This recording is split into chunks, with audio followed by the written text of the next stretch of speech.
So, I came across a bullcrap post about how Nas is supposed to be like opening up a casino or something in New York, and it's the usual black boule puppet bullcrap where they do more things to help ruin the community and lead us further into a reprobate mind and unrepentance and just getting worse and worse and having no accountability for anything. And luckily some people were able to see that.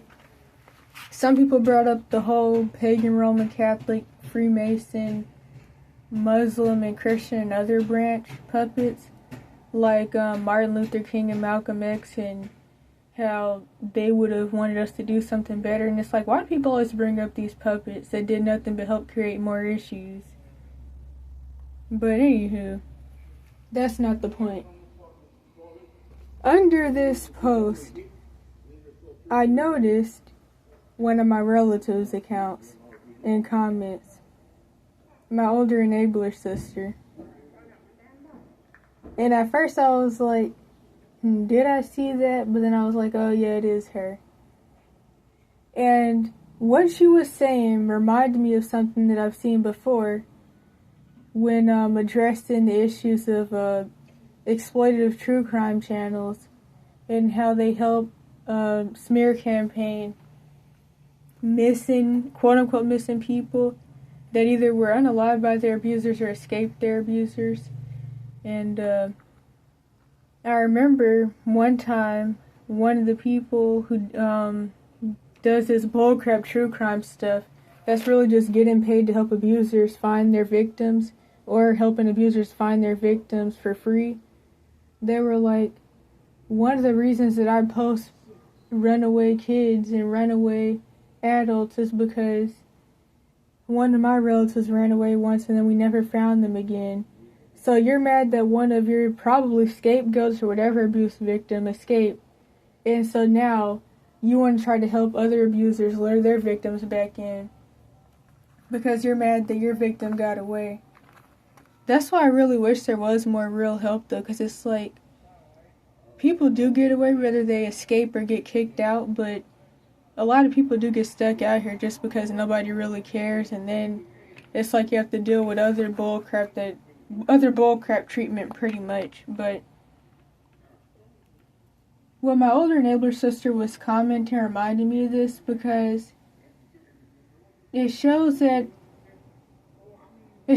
anger that like abusers have towards their victims.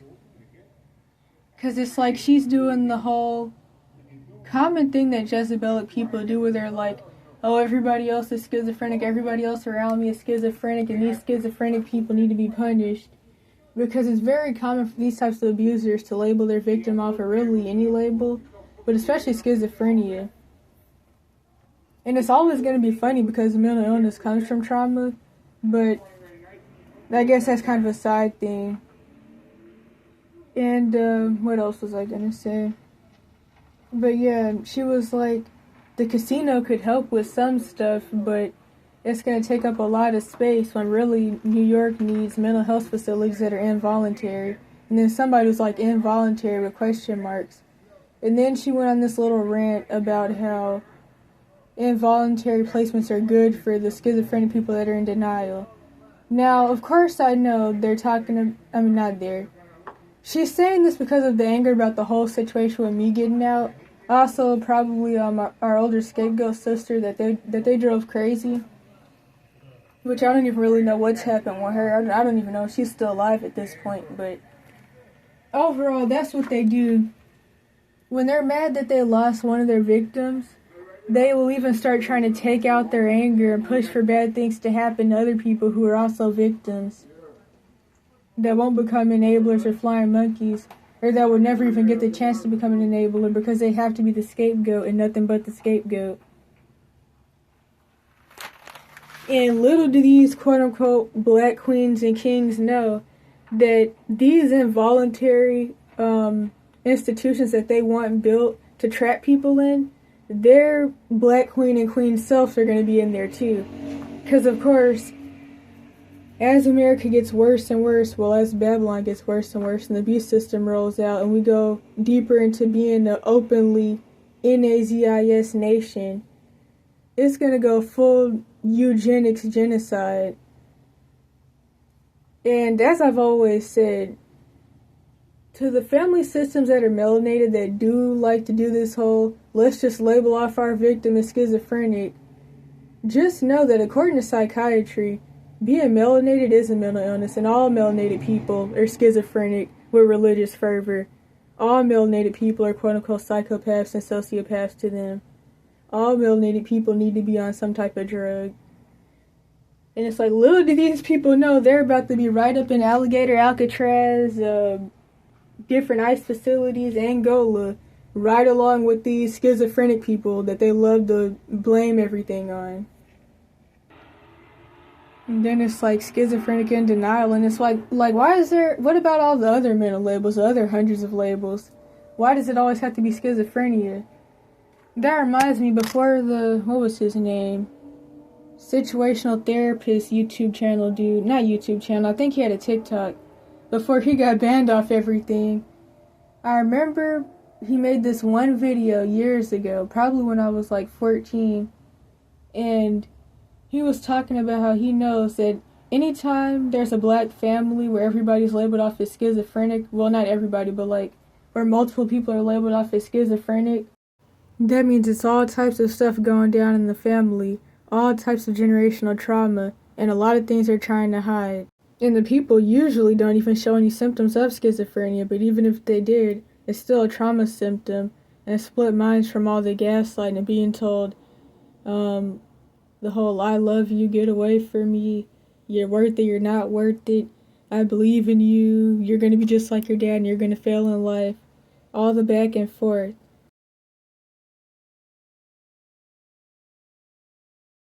He also notices that they'll never allow the quote-unquote schizophrenic person to just go to therapy by themselves. They always want the whole family to go to therapy with them to make sure they don't actually talk about anything or talk about what's actually being done to them. And another thing about all this is that it really takes like a lot of stuff to really break completely. I would say the enablers and flying monkeys typically don't break as quickly, or don't end up breaking, or at least visibly breaking and like splitting into insanity really badly. It's because they just live by cognitive dissonance. Because just like I said in whatever other video, to be able to lose your mind, you have to have it first. But overall, the point I'm getting at is that splitting into schizophrenia on the far end of the spectrum, like even farther than just being a schizo-narc or a quote-unquote narcissist or Jezebel, like splitting enough to really be insane, which usually it's a lot of poor treatment on the streets and then the previous abuse situation with family and whoever else that leads to this, but that takes like a while. That's definitely a process.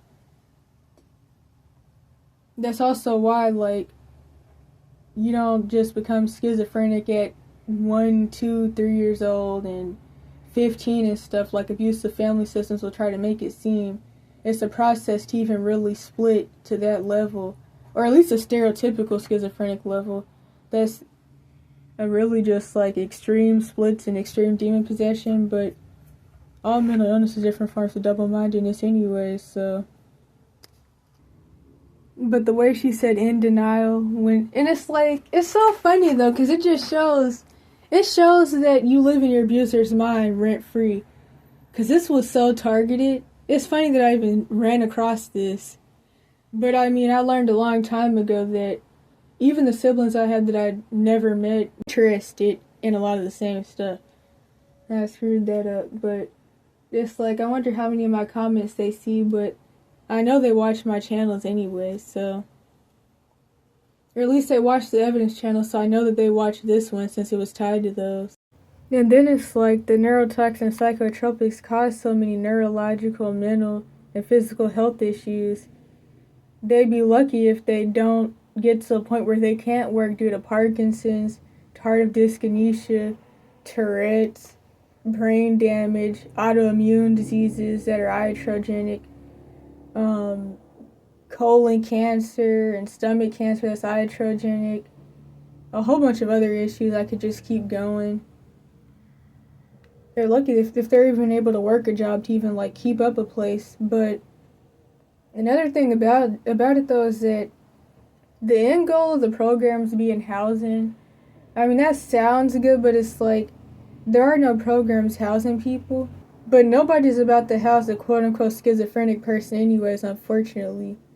Especially, like, with the stereotypical schizophrenia, or quote-unquote schizophrenia, which I would just call being, like, extremely split, that you'll see with, I guess, like, people's stereotype of, like, a quote-unquote crazy homeless person. And it's like, I mean, all it is like MPDs and stuff like that from all the different trauma and stuff. In fact, a lot of the people have DID, but it's just like due to their poor treatment in their situation, it's more kind of like, I guess, problematic than it could be, but it's definitely different things though. But as I've always said, schizophrenia is a spectrum. Really, all these different labels are. It reminds me of what a staff member at an emergency shelter due to like a winter storm was saying at this Catholic church. And she was like, you can't just let somebody with schizoaffective disorder move into an apartment. And it's like, well then what do you do with them? Where do you throw them?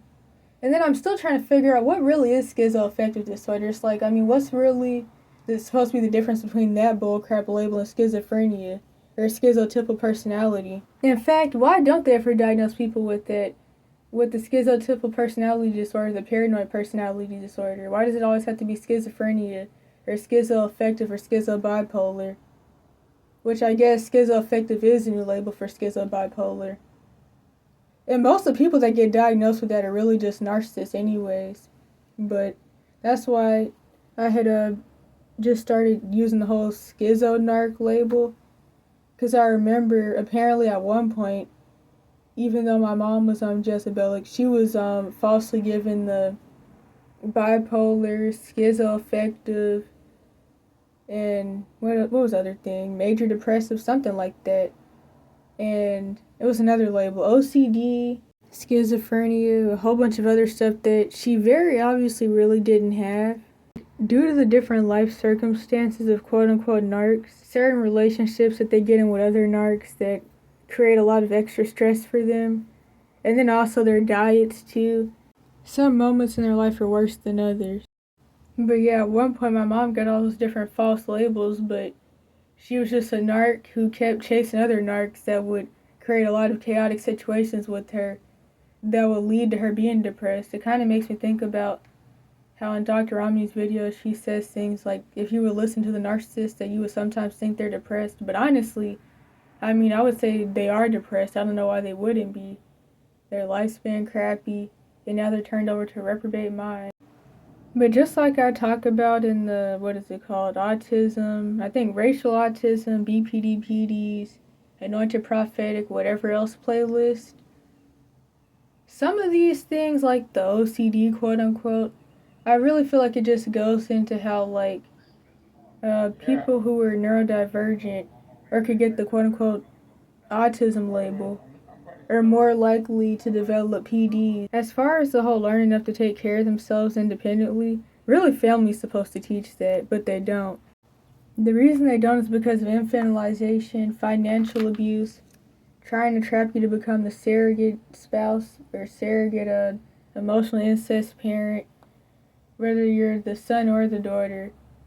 Also, just, I guess, like, really, relatives or parents not being able to teach stuff that they don't even really know themselves. And then, institutionalization and the trauma of being tortured in these Ramco systems, in the Cash for Kids system and the human cash cow systems, is part of why people don't know how to take care of themselves, because they're raised up in these trafficking organizations where they're told when they can shower, when they can eat, what they can eat, when they can go to sleep, where they can sleep. Like when I was in Cali, I had met foster kids who had been homeless for forever, and since getting out of foster care, getting dumped out or aging out, they were just now learning in their 20s how to do basic hygiene. There is no safe place for people with no family or abusive family.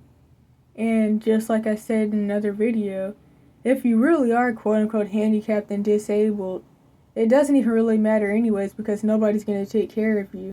Like crap, I wonder how much worse things would be for me, especially right now in my current situation, if I actually was as retarded and handicapped as my abusers wanted to brainwash me into believing I was supposed to be. And lastly, I'm going to tell this story once again from this Let Me Help You lunatic I met in Cali. Not Y, but T. And I don't even know if I mentioned a letter for her in like the last video where I mentioned her, but to summarize, she's a lower ranking Jezebel. That's a whole other story, but she also had this whole schizophrenia complex that for whatever reason a lot of quote-unquote narc people have, where they love to like say everybody around them is schizophrenic. And so that's literally what she would do. She'd be like, everybody around me is schizophrenic and I'm the only person who's not on drugs and I'm the only person who's not mentally ill. I'm the only person who could really help myself and get out this situation. Everyone else is going through psychosis, stuff like that she would say. And it's like, I mean, the drug thing, that was pretty true because I talk about the white addict projection pretty often, but everything else was like really bullcrappy. And it's like, these types of people are really just how society works with the caste system and the totem poles of the matrix. For somebody to be up, somebody else has to be down. This is why people have to make these labels like bad, crazy, slow, and retarded, poor, melanated, or well, not melanated, dark skin, whatever different racial labels that people use. I'm trying to think of one. I can't even really think of anything right now. There's a nigger label, but that's like a mispronunciation because Niger means king. I'm trying to think of something like else though, but I can't. But either way, that's why people have to do this. And little do people know, once all this martial law stuff really takes off and people see that these militarized police forces aren't just after quote-unquote immigrants or aren't just after homeless people, they're going to realize that this is going to affect everybody. Which I guess could be a part of the Civil War thing, but honestly, maybe even something deeper than that. But I don't know when people are really going to realize. But it's like, it also makes me wonder how many other people have views like this that believe that homeless people or people with these different labels or that supposedly have like some type of problem should be locked up. I wonder how many of them are just like my older neighbor sister and they really just have deep-rooted anger because they know that they have some victim that's a younger sibling or maybe even their own kid that they abused that escaped or that they kicked out who got away, and now they're like, well, all the mentally ill homeless people or all the mentally ill people should be locked up, or people who know that their Munchausen by proxy victim escaped before they could get a conservatorship, and now they just make comments trying to make it seem like they just want people who are in denial or who are homeless to get quote-unquote help. But really it's just like some bitterness and anger about completely other things that of course they're gonna hide. And it's like, after I ran away, I forgot what my parents looked and sounded like. And of course this is my sister, not my parent, but it's like, just reading this comment. Well, no, I remember her voice anyways because of like the videos. And just looking back over stuff. Or even her own videos, really, but it's like, it's just so eerie, like, I can just hear her tone of voice, and it just gives me flashbacks, even reading this comment. And, of course, I never regret escaping, like, I know too much and I don't have cognitive dissonance, so I have no reason to, but it's like, just reading this always reminds me of the fact that I have nowhere to go back to, and that I don't have a family, and that they're turned over to the dark side and all the brainwashing of forever needing somebody to blame for everything. It also makes me think about how if, for whatever reason, anything ever popped off where they were able to get their hands back on me, they would give me the conservatorship. And that's why when it comes to the Elvis situation and the cops, I have to avoid stuff like that. Because especially here, and I feel like nervous even really saying it, but it's like, if they find out my actual name and they Google my name or they just see like different stuff that's in the system from like the smear campaign and the missing persons report or just different stuff online, they're going to be like, oh, well, this means that there's some people, like I guess relatives, that feel whatever type of way about her, and at least if we send her back here, we're not going to have to worry about seeing her face anymore. And it's like the type of situation I had and the type of smear campaigning out there makes this little law enforcement fiasco stuff even more risky for me. And it just makes me think about how it could possibly, like, I don't know, it could cause some issues. I don't even really like to talk about it or think about it, but it could. Because these types of abusers will team up with anybody who's against you in a heartbeat to just help abuse you, make you look bad, reel you back into some situation.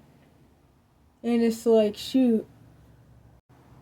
And it's like, realistically, people my age aren't going to have like their own place and stuff, but it's like being homeless with these types of abusers out there makes it worse because they can easily be used against you. They could just say, oh, well, you're homeless because you can't take care of yourself because you're retarded and all that stuff. And that can even go back to the whole street kids aren't seen as kids thing, but it's just really eerie. Just like reading her comments makes me think about a lot of different things. And it's like, crap, even with the stuff that I know and have heard and have seen, and even some of the things that are going on with me and law enforcement right now behind the whole Elvis/Shane thing, I'd rather go into the hands of ICE than the hands of relatives.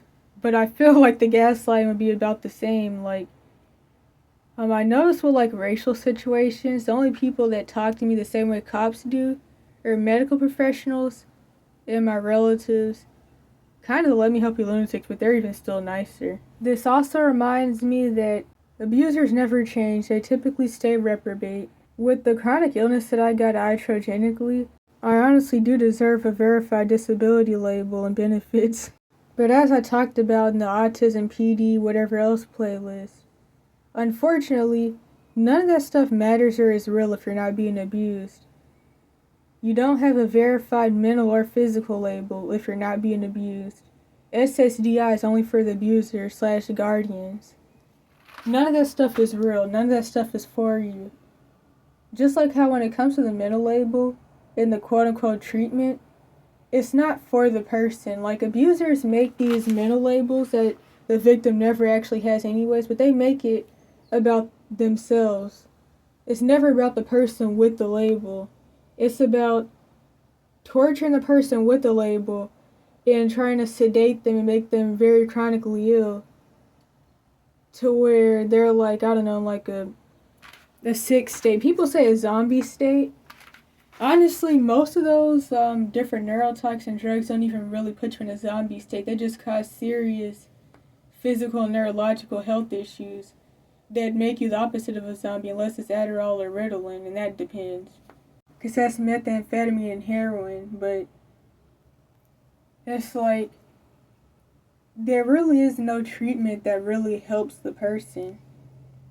People make quote-unquote retardation about everyone around the quote-unquote retarded person and not the person themselves. And they also do the whole in denial thing, but it's like, when people have stuff going on, they know they have stuff going on because it affects them specifically. Like, I remember, even back during the abuse situation, the abuse evidence videos, and me being in support groups, I would often have people tell me that even if I did have the autism label, it still doesn't matter. It doesn't mean that someone's retarded. It's not a disability, and it doesn't mean I'm the bad guy. And like I talked about in that playlist I keep mentioning, if you have it, your parents have it, and your whole family has it too. So that's another thing that's funny about it.